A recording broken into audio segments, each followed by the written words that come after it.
number one, azane kaka number one.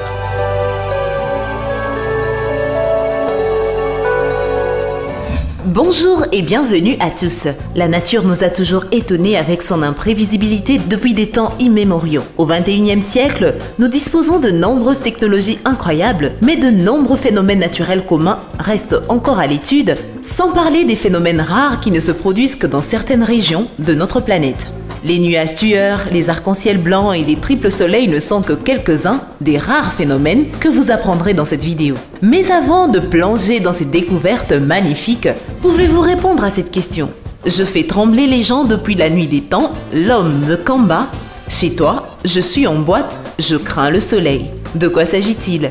N'oubliez surtout pas de nous le signifier dans vos commentaires.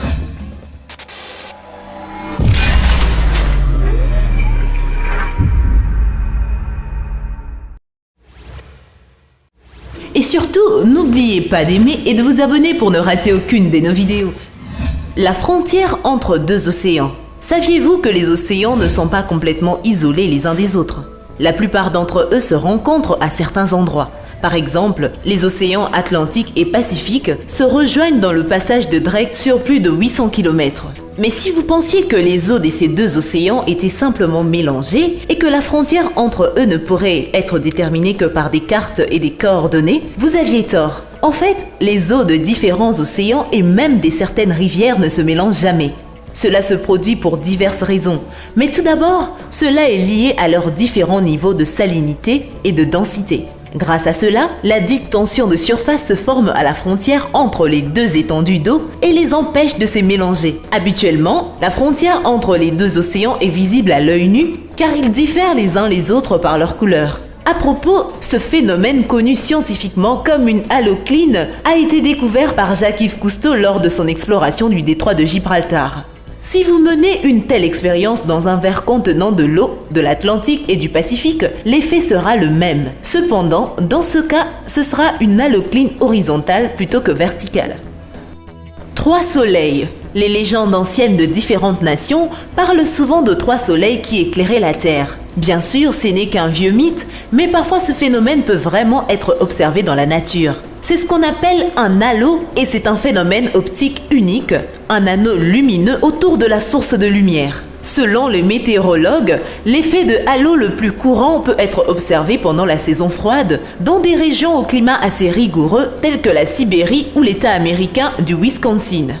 Dans de tels endroits, vous pouvez trouver les trois facteurs nécessaires au phénomène. Un froid intense, un soleil éclatant et une humidité élevée. En règle générale, une auréole apparaît autour du soleil, mais cela peut parfois aussi arriver à la Lune. Ce phénomène est causé par les cristaux de glace qui apparaissent dans les nuages de cirrus des couches supérieures de la troposphère à une faible hauteur, une dizaine de kilomètres de la Terre. Parfois, un halo ressemble à un arc-en-ciel ou à un pilier léger, mais dans certains cas, il en résulte l'apparition d'un faux soleil dans le ciel, ou même plusieurs.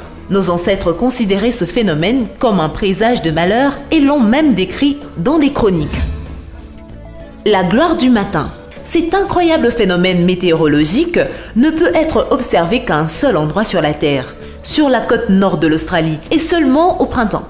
En général, ces nuages sont des arcs qui voyagent à une vitesse maximale de 60 km/h et sont associés à des tempêtes, des rafales de vent et des changements de pression brusques.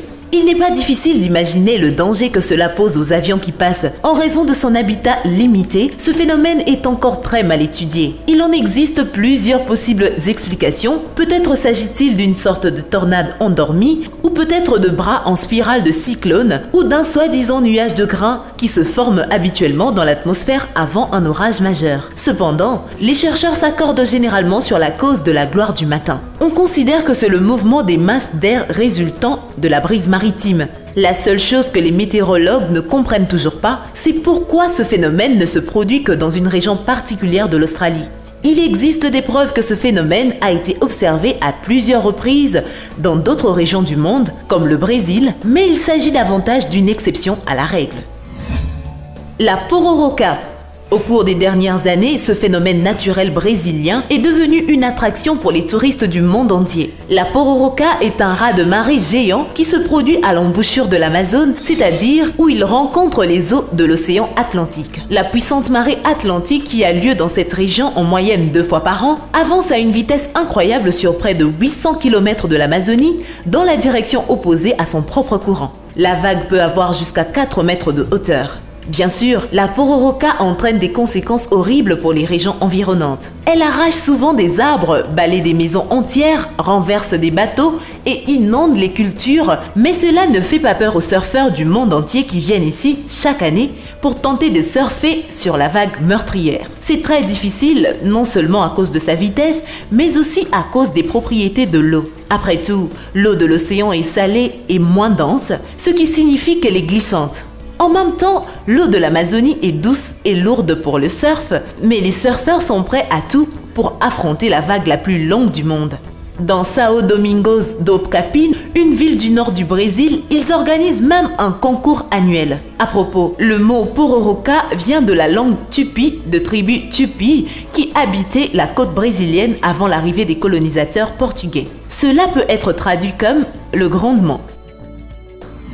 Un arc-en-ciel blanc. On sait depuis l'enfance qu'un arc-en-ciel, et parfois même deux, apparaissent dans le ciel un jour ensoleillé après la pluie. Mais saviez-vous qu'il existe un autre type d'arc-en-ciel? Un arc-en-ciel blanc. Cela s'appelle généralement un arc de brouillard et peut être vu dans la région où l'air est souvent couvert de brouillard. Par exemple, sous les latitudes proches de l'océan Arctique, un arc-en-ciel blanc est fondamentalement identique à un arc-en-ciel normal, seulement blanchi par le brouillard. Pour être plus précis, il devient blanc car le brouillard est constitué de gouttelettes d'eau plus petites que les gouttes de pluie. Dans le même temps, le brouillard doit être suffisamment mince pour laisser passer la partie visible du spectre de la lumière solaire. En conséquence, les bords de cet arc-en-ciel ont parfois une teinte bleue ou rouge, mais l'intérieur est blanc. À propos, des arcs de brouillard peuvent apparaître dans le ciel même la nuit. Dans ce cas, il est connu comme un arc de lune. L'écume des mers.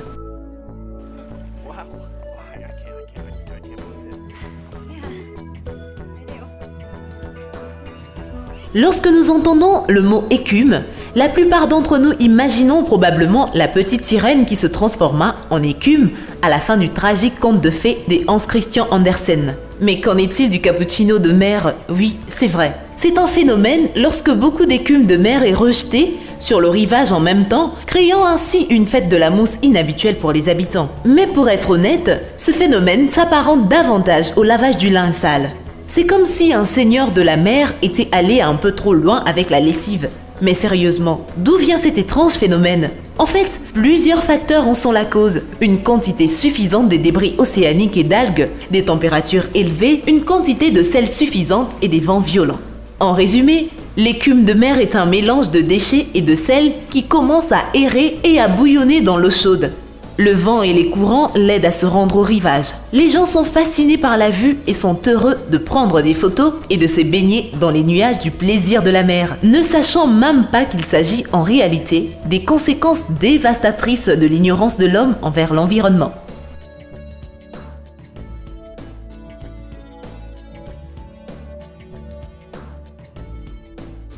L'ombre de l'ours géant.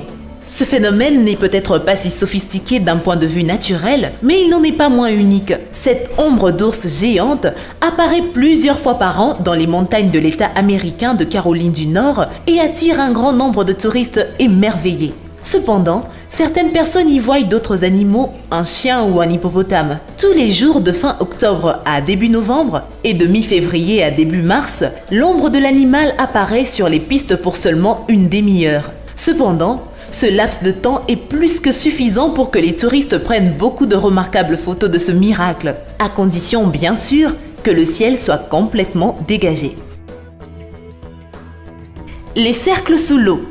Il était une fois en 1995, un groupe de plongeurs a découvert d'étonnantes figures symétriques près de l'île japonaise d'Amani-Oshima, en mer de Chine orientale. Ce phénomène incroyable ressemblait à une véritable œuvre d'art faite de sable et ressemblait à un cercle parfait avec des rayons symétriques s'étendant du centre.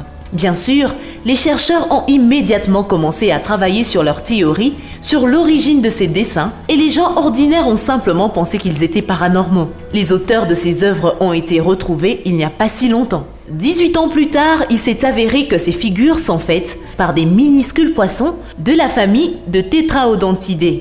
Leur taille n'excède pas 12 cm alors que le diamètre de leur création sous-marine atteint parfois 2 mètres. Mais pourquoi le font-ils ? Est-ce juste pour le plaisir? Bien sûr que non, il existe une explication logique à cela, comme pour tout autre phénomène de la nature. Le fait est que c'est ainsi que le poisson mâle prépare un trou pour les œufs, la femelle les met dans le trou, si elle apprécie ce dernier, puis le mâle les féconde. Cependant, les scientifiques n'ont pas été en mesure de comprendre sur quels critères les femelles évaluent la qualité du travail de leur partenaire. L'arbre de glace. Cet effet remarquable peut être vu sur les arbres après une pluie de glace dans la forêt. Tout leur tronc est recouvert d'une fine croûte de glace. Sous celle-ci, on peut voir des petits ruisseaux qui coulent. Quel effet visuel! Mais quelle est cette mystérieuse pluie de glace? La pluie peut-elle tomber à des températures sous zéro? Logiquement, il devrait simplement geler et se transformer en précipitation solide, non? Eh bien, il se peut que cela soit possible, même à très basse température. Dans ce cas, chaque goutte de pluie est enveloppée dans une capsule de glace qui se brise immédiatement au contact d'une surface dure. En conséquence, l'eau s'écoule et la couche supérieure d'eau gèle instantanément. C'est l'explication de ce curieux phénomène qui apparaît sur le tronc d'arbre. Eh bien, c'est tout pour aujourd'hui. Dites-nous dans vos commentaires quel est le phénomène qui vous a le plus étonné. Et pour répondre à notre question, c'est le froid. Eh bien, merci d'avoir suivi cette vidéo et surtout, n'oubliez pas d'aimer et de vous abonner pour ne rater aucune de nos vidéos. Quant à moi, je vous dis bye bye.